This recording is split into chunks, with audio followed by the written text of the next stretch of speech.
Mukunda jewellers మొట్టమొదటి factory outlet లో long హారాల పండుగ. ఈ ఆఫర్ నవంబర్ 8 నుండి 16 వరకు. Welcome to IG. నేను ఉదయశ్రీ. 2 రోజుల క్రితం ఎల్బీ నగర్ లోని శివగంగా కాలనీలో ఒక చిన్న బాలుడి పైన దాదాపు 15 నుంచి 20 కుక్కలు దాడి చేశాయి.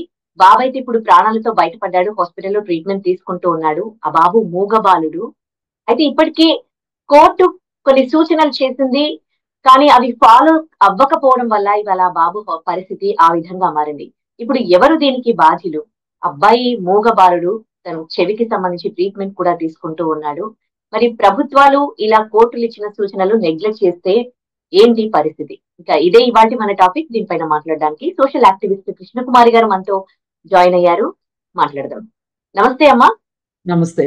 ఆ ఫోటో కానీ పేపర్ లో చూస్తే ప్రేమ్ చంద్ అబ్బాయి మూగబాలుడు మనసు ఇట్లా తరుక్కుపోతోంది. మొత్తం ఒంటి నిండా గాయాలే.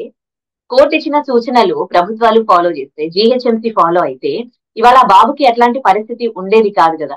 ఇవాళ బాబుకి అలాంటి పరిస్థితి దాపించడానికి ఎవరు రెస్పాన్సిబిలిటీ తీసుకుంటారు చెప్పండి? ఇప్పుడు ఇది ఒక క్లిష్టమైన సమస్య అండి. ఏంటంటే అసలు వీధి కుక్కలు ఇలా మనుషులపైకి రావటానికి గల కారణాలు ఏంటి అనేది చూసుకోవాలి. ఇవాళ వీధి కుక్కలు ఉండటము అనేది ఇదేమి మొదటి రోజు కాదు, చివరి రోజు కూడా కాదు. ఇప్పుడు జిహెచ్ఎంసీకి ఢిల్లీ హైకోర్టు అక్కడ మున్సిపాలిటీకి కార్పొరేషన్కి ఇచ్చిన గైడెన్స్ కావచ్చు, ఏవైనా కానీ ఏం చెప్పారు వాళ్ళు? ఈ కుక్కలన్నిటినీ తీసుకెళ్లిపోయి ఎక్కడో ఒక రీహాబిలిటేషన్ సెంటర్ లాగా పెట్టి అక్కడ కుక్కల్ని పెట్టండి, వాటిని సంరక్షించండి అని చెప్పారు. అట్లా కుదరదు.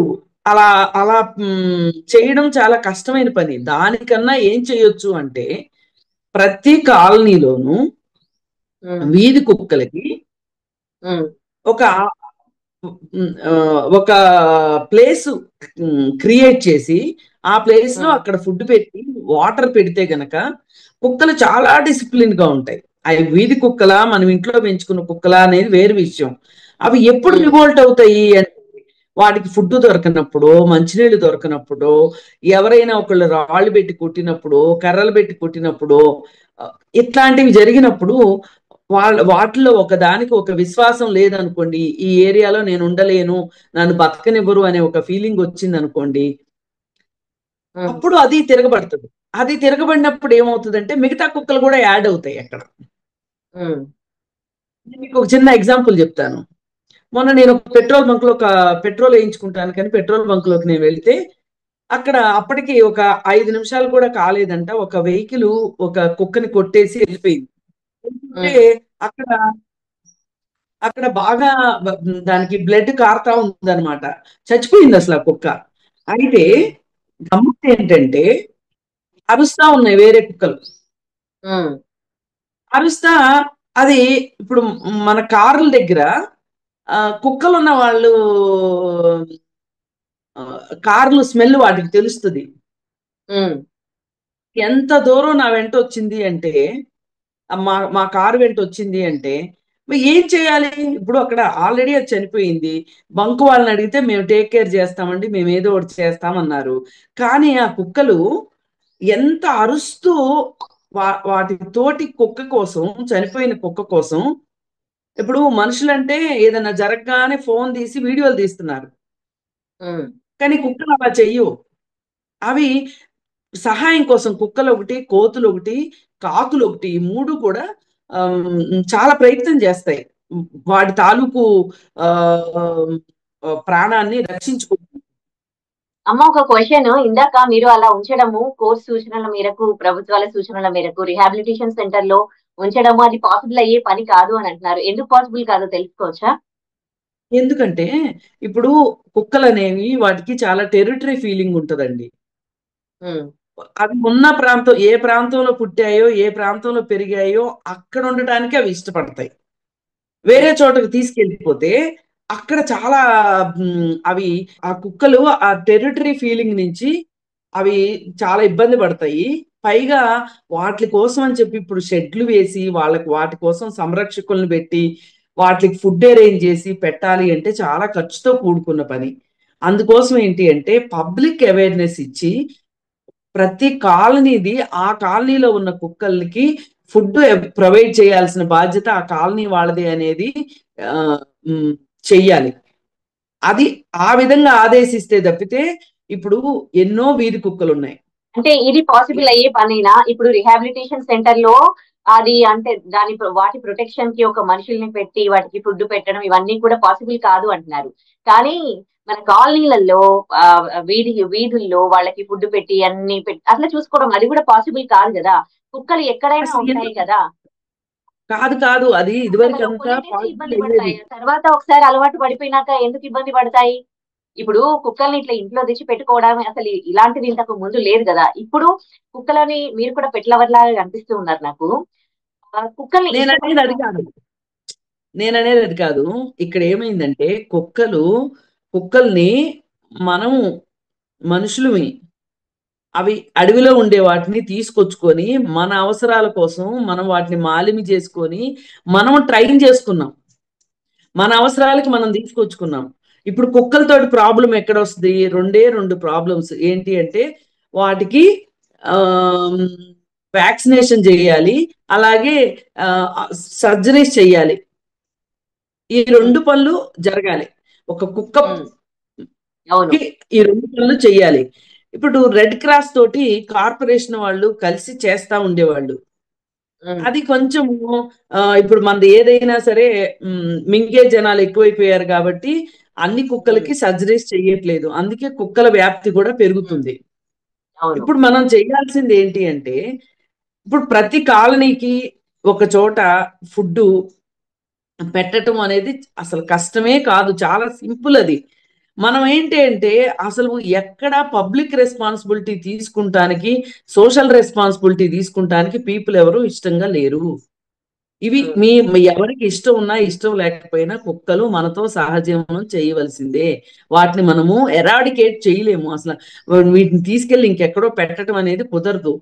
ఇంకొకటి, ఇప్పుడు ఈ బాబు ఉన్నాడు. ఈ ఈ ఈ బాబుని అన్ని కుక్కలు అంత కరుస్తూ ఉంటే అసలు ఈ బాబు తాలూకు ఆ తల్లి గాని తండ్రి గాని వాళ్ళు ఎవరైనా రోజువారీ కూలీలు. రోజువారీ కూలీలు ఎంత బాధపడుతూ ఉన్నారు. కానీ ఆ కుక్కల వల్ల పిల్లల ఇప్పుడు ఆ అబ్బాయిని చూస్తే మాత్రం అదే ఈ పెట్ లవర్స్ ఎవరైనా రెస్పాండ్ అయ్యారా? కనీసం ఆ బాబు ప్రాణం పోయేది ఎవరైనా రెస్పాండ్ అయ్యారా? కుక్కల మీద ఇది ఉండాలి అదే ప్రేమ, కానీ మనుషుల మీద ప్రేమ లేకుండా పోతుందేంటి? ఈ సమస్య ఏదైతే ఉందో ఇది విత్తు ముందా చెట్టు ముందా అనే ఇలాంటి సమస్య అన్నమాట ఇది. దీనికి ఎవ్వరు కూడా పరిష్కారాలు చెప్పలేరు. ఇప్పుడు చూడండి, డాగ్ బైట్స్ దేశంలో లెక్క వేస్తే దానికిన్నూ అత్యాచారాల రేటుకి చాలా తేడా ఉంది. మరి నోరున్న మనుషులు అత్యాచారాలు చేస్తున్నారు. వాళ్ళని ఏం చేయగలుగుతున్నాం మనం చెప్పండి? వాళ్ళకి వాళ్ళకి తెలియదు. శిక్షలు వేస్తూ ఉన్నాము మనము. అంటే పనిష్మెంట్స్ కూడా ఉన్నాయి. పనిష్మెంట్స్ అవి జరుగుతూనే ఉన్నాయి. మనుషుల బిహేవియర్ లో మార్పు వచ్చింది. అదేంది కుళ్ళు కుతంత్రాలు, మోహము వ్యామోహాలు ఇవి పెరిగిపోయినాయి. అందుకే ఇలాంటివి జరుగుతూ ఉన్నాయి. కానీ కాకపోతే ఇప్పుడు కుక్కలని అలా కాదండి. రిహాబిలిటేషన్ సెంటర్స్ కి పంపించి వాటిని కూడా టేక్ కేర్ చేయొచ్చు. అవి అది ఇంట్లో పెంచుకునే వాళ్ళు పెంచుకుంటూ ఉన్నారు. అది మన కల్చరే కాదు అసలు. యాక్చువల్లీ కుక్కల్ని పెంచుకోవడం ఇవన్నీ కూడా మనం విదేశీ సంస్కృతిని ఇక్కడికి తీసుకొచ్చి మనం కుక్కల్ని పెంచుకుంటూ ఇప్పుడు చాలా కుక్కల మీద తప్పు మాట. చూపించిన ప్రేమ మనుషుల మీద ప్రేమే లేకుండా అయిపోయింది. కాదు కాదు కాదు కాదు మనము ఏ సమస్య వచ్చినా విదేశాల మీద నెట్టేయటం అలవాటు అయిపోయింది మన మనకి. కుక్కల్ని అసలు పెంచుకునే కల్చర్ రామంది. అయ్యో ఎవరు చెప్పారు? ప్రతి ఇంటికి ఒక కుక్క ఉండేది, కాపలా ఉండేది. వ్యవసాయదారులకి పొలాలకి కుక్కలు కాపలా కాసేవి. అసలు మనకి సాక్షాత్తు ఆ, వీధిలో ఉండేవి. వీధిలో ఉండేవి అవి. ఇంట్లో ఏం ఉండేవి కాదు. ఇంట్లో కాదండి. ఇక్కడ సమస్య ఇంట్లో పెంచుకునేదాన్ని. ఉన్నాయా వీధిలో ఉన్నాయా అని కాదు. ఇప్పుడు ఆ కుక్క వీధి కుక్కే కదా కలిసింది, ఇంట్లో వాళ్ళ కుక్క కాదు కదా కలిసింది. అవును, అందుకే వీధి కుక్కలు పెరిగిపోయినాయి కదా. అందుకే కదా కోర్టు కొన్ని సూచనలు చేసింది. గవర్నమెంట్ కొంచెం అమౌంట్ అది చేస్తుంది. ఇంతకు ముందు కుక్క కాటుకి కాదు. చనిపోయే వాళ్ళు తక్కువ. ఏడాదికి 5,400 మంది రేబీస్ వ్యాధితో చనిపోతూ ఉన్నారు. ఇప్పుడు ఇయర్లీ 5,400 మంది. నేను అందుకే ఏమంటున్నానంటే ఈ చర్చకి అసలు మన దగ్గర సమాధానాలు దొరకవు. దీనికి కావాల్సింది ఏంటి అంటే అసలు ఎందుకు ఆ బర్త్ కంట్రోల్ ఎందుకు జరగట్లేదు అనేది ఆలోచించాలి. వాటికి వ్యాక్సినేషన్స్ ఎందుకు జరగట్లేదు, దానికోసం బడ్జెట్ పెడుతున్నాం కదా, ఎందుకు జరగట్లేదు అనేది ఆలోచించాలి. ఈ కుక్కలు అనే వాటిని మనము ఇప్పుడు కోతులు ఉన్నాయండి. మామూలుగా కోతులు ఎప్పుడు అడవుల్లో ఉండేవి, అవి ఊర్లలోకి వచ్చేస్తున్నాయి. ఇప్పుడు పాములు ఉన్నాయి. ఇప్పుడు పాము కాటుతోటి ఎంతమంది చనిపోవట్లేదు, మనం ఏం చేయగలుగుతున్నాము? అలా అని కుక్కలను వదిలేయమని కాదు నేను చెప్పేది, దీనికి సాధ్యమయ్యే పరిష్కారాలు ఆలోచించమని చెప్తున్నాను. నేనేదో డాగ్ లవర్ లాగా మాట్లాడట్లేదు.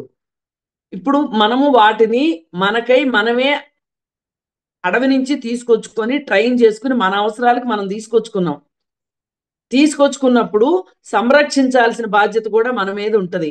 మనము ఇన్ ద సెన్స్ ప్రభుత్వాలు కాలనీల వాళ్ళతోటి మీటింగ్స్ ఏర్పాటు చేసుకొని, అంటే సర్కిల్స్ వైజ్ గా ఏర్పాటు చేసుకొని మిగిలిపోయిన ఫుడ్ పెట్టినా సరిపోతుంది వాటికి. అసలు ఫుడ్ ఉండి నీళ్లుండి ఎవరు వాడి జోలికి వెళ్ళకపోతే కుక్కలు ఏమి చేయవండి. ఇంకా ఇంకా బెటరు, కుక్కల వల్ల గస్తీ ఉపయోగపడుతుంది, కాలనీలో దొంగతనాలు తక్కువ జరుగుతాయి. మీరు అది అర్థం చేసుకోండి. అంటే నేను డాగ్ లవర్, మళ్ళీ చెప్తున్నాను, నేను డాగ్ లవర్ గా మాట్లాడట్లేదు. ఈ సమస్యకి ఒక రేషనల్ గా మనం ఒక ప్రాబ్లం సాల్వేషన్ గురించి ఆలోచించాలి. అంటే వీటిని తీసుకెళ్లి ఎక్కడో పడేయటం మాత్రమే కాదు పరిష్కారం. దీని గురించి ఆలోచించాలి. నాకు అంటే మీరు అన్నది కూడా పాసిబుల్ అయ్యే ఛాన్సెస్ అయితే ఏమాత్రం అనిపించట్లేదు. హోప్స్ అండి ఏదో ఒకటైతే, ఒక పరిష్కార మార్గం అయితే కనుగొని ఇలాంటి ఇన్సిడెంట్స్ మళ్ళీ రిపీట్ కావద్దని కోరుకుందాం. Thank you so much for joining us, Krishnakumari గారు. నమస్తే.